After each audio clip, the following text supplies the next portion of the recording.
Martin, thanks for joining us. We've been hearing that there are record numbers of attendees at this year's conference. What does that mean to the city of Bremen? Well, for the city of Bremen, that is quite important. The first IAC in 2003 was some booster for our space community. And I think that the IAC in 2018 will be also a booster for our space community. That shows how important it is to bring people together from all over the world, and that space is now in the mind of a lot of people.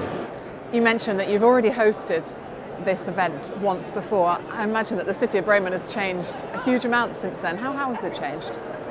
We have a very strong column in the space sector with the Galileo satellites, with the International Space Station, or parts for the International Space Station, with the upper stage of the Ariane rocket, with the service module for the American Orion space ferry.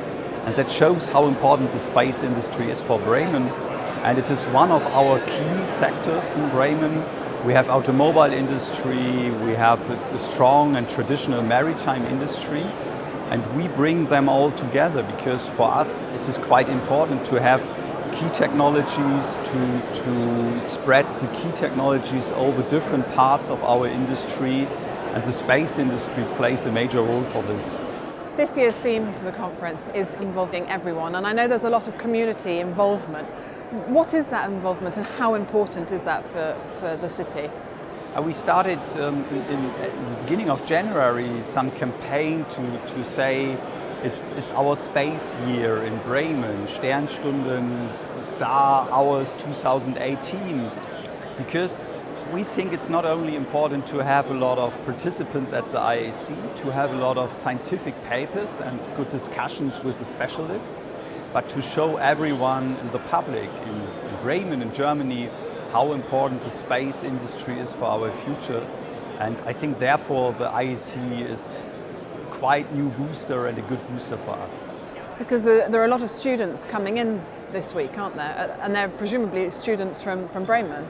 Yeah, a lot of students and a lot of young students. That is quite important for us. I think the half of the participants from this IAC are under the age of 35. That is quite good for our economy. That's quite good for the public discussions we need for the future. And involving everyone means also to have more female astronauts, to have more girls who say, I would like to be an astronaut like Alexander Gerst is now, or like other US American astronauts we have. And therefore it is important to involving everyone. So what do you think the future for Bremen looks like then? I think that this IAC will again a booster for us, and with our strategy to strengthen the quality in our industry, to strengthen especially the strategy we have with space technologies. We have a good future as a city of space and also as a city of the industry in Germany. Well, Martin, thank you for joining us. Thank you very much.